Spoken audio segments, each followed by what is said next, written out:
Hello दोस्तों, तो यहाँ पर अभी हम देखेंगे कृषि के बारे में। सबसे पहले है एफसीआई क्या है, चलिए समझ लेते हैं। एफसीआई फुल फॉर्म हो जाएगा food corporation of India. Food corporation of India. अब इसके पास बड़े बड़े गोदाम होते हैं, जैसे कि यहाँ पर लिख चुके हैं, है ना। इसके पास बड़े बड़े अति गोदाम होता है अनाजों को स्टोर करने के लिए। किसके पास? F I C F sorry दोस्तों, एफ सी आई। एफ मतलब फूड, सी मतलब कॉरपोरेशन, आई मतलब इंडिया, है ना। तो यानी food corporation of India, food corporation of India. तो सिंपल आपको याद रखना है एफसीआई, एफसीआई, ठीक है। इसको रिकॉल लास्ट में कराएंगे। बफर स्टॉक किसे कहते हैं? इस फर्स्ट में एफसीआई याद रखना है। बफर स्टॉक देखिए, यहाँ पर एफसीआई जो है एम एमएसपी भी अति निर्धारण करता है किसानों के लिए। एफसीआई सभी जनताओं को जो है एमएसपी देता है। एमएसपी मतलब क्या होता है? एम मतलब मिनिमम, एस मतलब सपोर्ट, और पी मतलब प्राइस, मिनिमम सपोर्ट प्राइस। यानी कि जैसे कि गेहूं उत्पादन होने से पहले गेहूं के रेट को फिक्स कर दिया जाता है कि हाँ चलिए 15 रुपये चाहे 20 रुपये केजी क्या करेंगे, लेंगे। कौन अति मतलब फिक्स कर देता है? एफसीआई। कौन कर देता है? एफसीआई। इसी को क्या फिक्स कर देता है? MSP, minimum support price, minimum support price. तो सबसे पहले क्या याद रखना? फर्स्ट नंबर में एफसीआई। सेकेंड में क्या याद रखना है? Buffer stock. देखिए, जिस साल अधिक उत्पादन हो जाता है ना, तो अनाजों को स्टोर करने के लिए किस में रखा जाता है? बफर स्टॉक में रखा जाता है। चलिए भाषा समझा देते क्या लिखे। जिस साल उत्पादन अधिक होता है अनाजों को खरीद कर बफर स्टॉक में रखा जाता है। पूरे भारत में अनाजों को एक जैसा रेट बफर स्टॉक रखता है, यानी एक जैसा रेट जो है कौन रखता है? बफर स्टॉक, है ना। यानी कि देखिए, सबसे पहले एफसीआई याद रखना है और इसके बाद बफर स्टॉक। बफर स्टॉक क्या है? जिस साल उत्पादन अधिक हो जाता है तो अनाज को क्या करता है मतलब रखता है कौन? Buffer stock. और एफसीआई जो है एमएसपी यानी मिनिमम सपोर्ट प्राइस मतलब क्या करता है? देता है। किसको? किसानों को देता है। तो एफसीआई बफर स्टॉक दूसरा हो गया। तीसरा में याद रखना है, तीसरा था एमएसपी, याद रख सकते हैं जो एफसीआई के अंतर्गत ही आता है। चौथा, गांव के लोगों की स्थिति में सुधार करने के लिए, है ना, नाबार्ड का स्थापना किया गया था 1982 में। कब किया गया था? नाबार्ड। गांव यानी किसको? गांव के लोगों की स्थिति को सुधार करने के लिए किसका स्थापना किया गया था? नाबार्ड का। नाबार्ड का फुल फॉर्म क्या हो जाएगा? तो एन से हो जाएगा नेशनल, बी से हो जाएगा बैंक, ए से एग्रीकल्चर, ए से एग्रीकल्चर फोर। इसके बाद हो जाएगा आर मतलब रूरल, और डी मतलब डेवलपमेंट, है ना। तो national bank for agriculture rural development हो जाएगा। अल्लाह यहाँ पर एंड भी लगेगा, एग्रीकल्चर फॉर एंड, ए मतलब क्या हो जाएगा? एंड, आर मतलब रूरल, है ना। सॉरी दोस्तों, ए मतलब एग्रीकल्चर ही होगा, ठीक है ना। इसके बाद क्या होगा? फोर। इसके बाद हो जाएगा सिंपल है, तो आप इसको आराम से सर्च मार के ही देख सकते हैं। तो नाबार्ड याद रखना है, यह लोन देता है। क्या करता है? नाबार्ड का काम क्या होता है? लोन देना। नाबार्ड का काम क्या होता है? लोन देना इसका काम होता है। तो याद रखना है। अगेन रिपीट कर देते हैं, national bank, national bank agriculture for rural, rural. इसके बाद क्या हो जाएगा? And development. इस प्रकार से अपना सर्च भी मार के है। तो ये क्या करता है? नाबार्ड का काम क्या है? तो ये लोन देता है, ठीक है। नाबार्ड क्या देता है? लोन देता है। तो ये पेज ओवरऑल समझ में आ गया होगा। फर्स्ट पेज में एफसीआई याद रखना है, एफसीआई। दूसरा में बफर स्टॉक, तीसरा में एमएसपी, और चौथा में नाबार्ड। क्या कहता है? नाबार्ड। नेक्स्ट, अब ये लोन कैसे देगा? तो इसके पहले आपको कुछ बतलाना पड़ेगा कि हम ये करेंगे। जैसे पूरा मान लीजिए खेत हो गया, तो इधर मछली मतलब तालाब, जैसे मछली, इसमें झींगा, इसमें मतलब एक्स्ट्रा ही तालाब रखेंगे। इधर गाय भैंस के लिए रख सकते हैं, यहाँ चारा के लिए, और इधर खेती करना, धान गेहूँ जो भी। तो मतलब इस प्रकार से आप चार्ट बना के जो भी है आप समझाइएगा नाबार्ड को, तब वहाँ पर क्या है मतलब कि हम ये करेंगे तब आपको लोन देगा, है ना। कपाट क्या है? कपाट इसका काम क्या है? यह कृषि के क्षेत्रों में टेक्नोलॉजी को बढ़ावा देता है। कपाट इसका फुल फॉर्म में भी आप पढ़ सकते हैं, तो सिंपल है, CAPART, कपाट। आप कपाट के बारे में ज़्यादा नहीं, सिर्फ इतना याद रखना है कि कृषि के क्षेत्र में टेक्नोलॉजी को बढ़ावा देता है। टेक्नोलॉजी को बढ़ावा कौन देता है? कपाट। कौन देता है? कपाट देता है। किसको बढ़ावा देता है? टेक्नोलॉजी को। इसके बाद है नेप नाफेड। नाफेड, नाफेड यह खेती के लिए जो है मार्केट देता है, यानी खेती मतलब मार्केट का काम कौन करता है? यानी मार्केट यानी कि एडवर्टाइजमेंट देना कौन देता है? नाफेड, नाफेड, नाफेड, नाफेड देता है ना। तो देखिए, नाबार्ड का अति कपाट, इसके बाद क्या है नाफेड।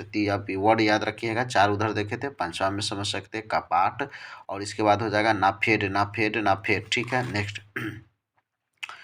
नाफेड का फुल फॉर्म देख लीजिए, नेशनल एग्रीकल्चर कॉरपोरेशन, इसके बाद बोल सकते हैं फेडरेशन ऑफ, है ना, मार्केटिंग इंडिया लिमिटेड, इस प्रकार से भी है। तो आप सिंपल नाफेड याद रखना है, जो मार्केट को क्या कर देता है, मतलब यह खेती के लिए मार्केट देता है बोल सकते हैं, है ना, यानी मार्केट के लिए जो है नाफेड फेमस है। ठीक है, तो यहाँ पर चलिए नेक्स्ट समझ लेते हैं। IFF इफको बोल सकते, इफको IFFCO, है ना, इसका फुल फॉर्म हो जाएगा इंडियन फार्मर। एफ मतलब फार्मर, फिर एफ मतलब फर्टिलाइजर, और इसके बाद हो जाएगा सी मतलब कॉर्पोरेशन, यहाँ पर लेकिन लिमिटेड लगा हुआ, तो इसका भी आपको याद रखना है। तो सिंपल ये उर्वरक बनाता है। इफको क्या बनाता है, उर्वरक। इफको क्या बनाता है, उर्वरक। इफको क्या बनाता है, उर्वरक। इफको क्या बनाता है, उर्वरक। तो अगेन इसमें उधर 4 थे, यहाँ रिपीट कर लेते, क्या क्या है, कपाट है, नाफेड है, नाफेड, कपाट। कपाट का काम क्या होता है, कृषि के क्षेत्र में टेक्नोलॉजी को बढ़ावा देता है, कृषि के क्षेत्र में टेक्नोलॉजी को बढ़ावा देता है, कौन देता है, कपाट। नाफेड का काम क्या होता है, तो मार्केटिंग से रिलेटेड याद रखना, marketing NAFED, marketing NAFED, marketing कपाट, टेक्नोलॉजी। और इफको उर्वरक, इफको उर्वरक, इफको उर्वरक। तो 3 इधर याद रखना है, कपेड ना कपाट, कपाट बोल सकते हैं, नाफेड बोल सकते हैं, और इफको बोल सकते हैं। समझ में आ गया ये फिर। अब यहाँ पर ही समझ लेते हैं ICAR, है ना, Indian council and agriculture research बोल सकते हैं, इसका फुल फॉर्म होता है। ये जो है नया नया रिसर्च करता है, इसने अति क्या है ध्यान दिया है क्या क्या, तो देखिए इसी के अंतर्गत जैसे मिश्रित खेती हो गया, नया नया रिसर्च करता है, मिश्रित खेती इसी के अंतर्गत आता है ICAR के अनुसार। इसमें खेती के साथ पशुपालन पूछेगा, मिश्रित खेती किसे कहते हैं, तो खेती के साथ पशुपालन ही भी करना, खेती के साथ पशुपालन करना मिश्रित खेती कहलाता है। मिश्रित खेती क्या है, तो खेती के साथ पशुपालन करना क्या कहलाता है, मिश्रित खेती कहलाता है। समझ में आ गया। जैसे इधर हो गया क्या, 10 गाय जो भी है अपना पलेगा। अब यहाँ पे इसमें और याद रखना है, देखिए दोस्तों ये क्या चीज़ है, इसमें गोबर डाल देते हैं, और मतलब जैसे कि जैविक खाद कैसे बनाते हैं वो समझ सकते हैं एक प्रकार से आप। तो इसमें गोबर डाल देते हैं, डालकर गीला गीला गोबर को कर दिया, और 4 से 5 दिनों के लिए छोड़ देते हैं ना, गोबर डाले गीला करके 4 से 5 दिन छोड़ देना है। तो इसमें से मीथेन गैस निकलता है। तो पूछेगा इसमें से कौन सा गैस निकलता है, मीथेन गैस। तो इसे हम बेड कहते हैं, क्या कहते हैं इसको, ऐसे बेड कहते हैं। फिर इसमें वर्मी कल्चर करते हैं, यानी कछुआ का पालन कर का वर्मी कल्चर कहता है, केचुआ पालन, है ना। और फिर इसमें जूट के बोरे से इसको क्या करते हैं, ढक देते हैं, और सुबह शाम पानी डालते हैं। अब उस गोबर को कछुआ खाएगा, और फिर कछुआ कछुआ का जो होता है, इसके बाद जो है कछुआ गोबर करेगा, है ना। तो कार्बन और हाइड्रोजन को तोड़ देता है, कार्बन हाइड्रोजन को तोड़कर अलग कर देता है, और इसी को कहते हैं ऑर्गेनिक खेती। तो ऑर्गेनिक खेती इसको क्या कहते हैं, ऑर्गेनिक खेती।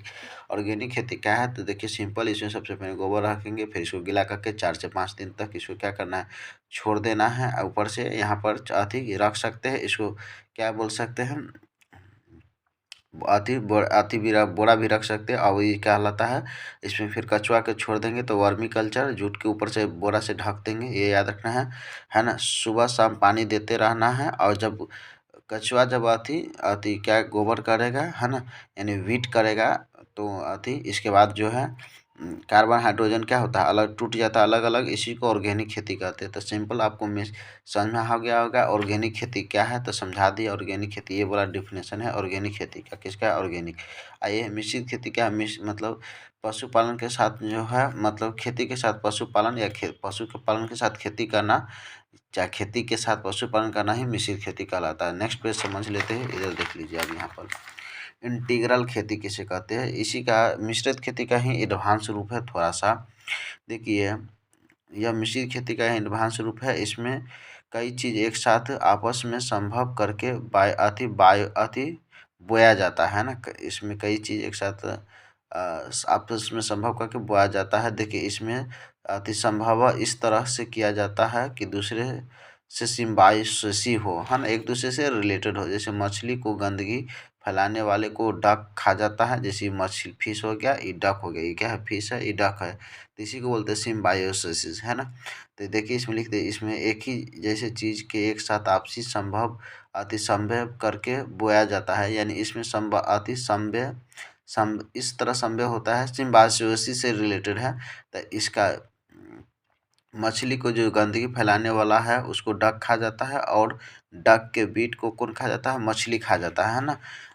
केला को मछली के तालाब के चारों ओर रोप देते हैं। जब तालाब में केले के पेड़ को काट के गिरा देते हैं तो वह अति जहर को क्या कर लेता है, सोख लेता है। कभी अगर जहर वहर फैल जाता है तो देखिए दोस्तों, इस पेज में हम आपको बतलाया ICAR के अंदर मिश्रित खेती बतला दिया, और साथ में ऑर्गेनिक, है ना।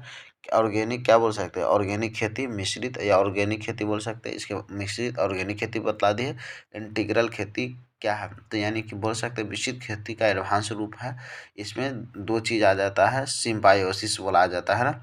इधर तालाब हो जाएगा एक्स्ट्रा भैंस, इधर बाकी खेती कर देगा। यहाँ वर्मी कल्चर जो बतला है, ऐसे इसको वर्मी कल्चर कह सकते हैं। तो ये भी पेज समझ में आ गया। नेक्स्ट देखिए दोस्तों, यहाँ पर दिया हुआ NFSA, है ना। N से मतलब नेशनल, N मतलब नेशनल, F मतलब फूड सिक्योरिटी एक्ट, है ना। NFSA national food security act.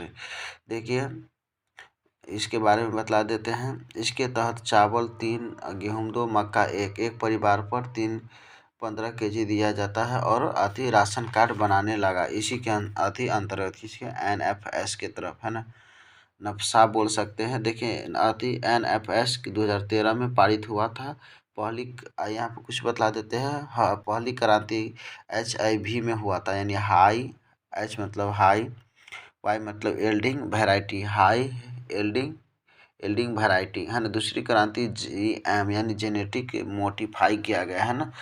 चलिए तो इस यहाँ पर अभी हम समझे हैं कि NFS ये कब पारित किया गया था, 2013 में, है ना। 2014 में लागू किया गया। पूछेगा लागू कब किया गया था, 2014 में। NFS लागू कब किया गया था, 2014 में किया गया था, है ना। चलिए ये समझ में आ गया। अब यहाँ पर समझ लेते हैं, जहाँ पर उद्योग अधिक होता है उस जगह को औद्योगिक अति गलियारा कहते हैं ना। जैसे अति बोल सकते हैं बेंगलोर, चेन्नई, मुंबई, पुणे, ये सब क्या है, बेंगलोर, मुंबई, दिल्ली, मुंबई, अमृतसर, कोलकाता, पूर्वी अति गुलिया, ये सब क्या है, गलियारा है। समझ में आ गया दोस्तों। अब चलिए हम समझ लेते हैं। सबसे बड़ा अति औद्योगिक गलियारा है अमृतसर से कोलकाता की गलियारा बोल सकते हैं। चलिए अब भारत यहाँ समझ लेते हैं। भारतमाला, इसके अनुसार सड़क पर 120 किलोमीटर स्पीड होता है ना। बात किसके, भारतमाला के अनुसार। अब सागरमाला के मतलब समझ लेते हैं। अति बंदरगाहों को आधुनिक बनाना किसके अंतर्गत आता है, सागर। अब सागर के पास में क्या होता है, बंदरगाह होता है। तब ये सिंपल याद कर सकते हैं। सागरमाला के अंतर्गत बंदरगाहों को आधुनिक बनाना होता है। सागरमाला के अंतर्गत बंदरगाहों को आधुनिक बनाते हैं। भारतमाला के अंतर्गत सड़कों को, मतलब सड़कों पर स्पीड जो भी है सड़क से रिलेटेड है, सागरमाला बोल सकते हैं, सड़क से रिलेटेड है भारतमाला, और सागरमाला बंदरगाह से। देखिए DFC क्या है, मालों के अलग ट्रेन होता है ना। जैसे लुधियाना से होता है उसे DFC बोल सकते हैं। लॉजिस्टिक पार्क, बहुत बड़ा सा गोदाम को लॉजिस्टिक पार्क कहते हैं। बहुत बड़ा सा गोदाम को लॉजिस्टिक पार्क कहते हैं। यह मल्टीपल मॉडल ट्रांजिटी हब, इसके अंतर्गत लॉजिस्टिक पार्ट आती होता है। किसके अंतर्गत, मल्टीपल मॉडल ट्रांजिटी हब बोल सकते हैं। मेगा फूड पार्क, मेरा मक्का का यूज अति डायरेक्ट, अति मानव उतना नहीं जानता है, लेकिन इसका इनडायरेक्ट रूप से अधिक यूज है कुरकुरा उरकुरा बनाने का। तो ये हो जाएगा मेगा फूड पार्किंग। तो इस प्रकार से दोस्तों हम समझे। तो थैंक्स फॉर वॉचिंग वीडियो।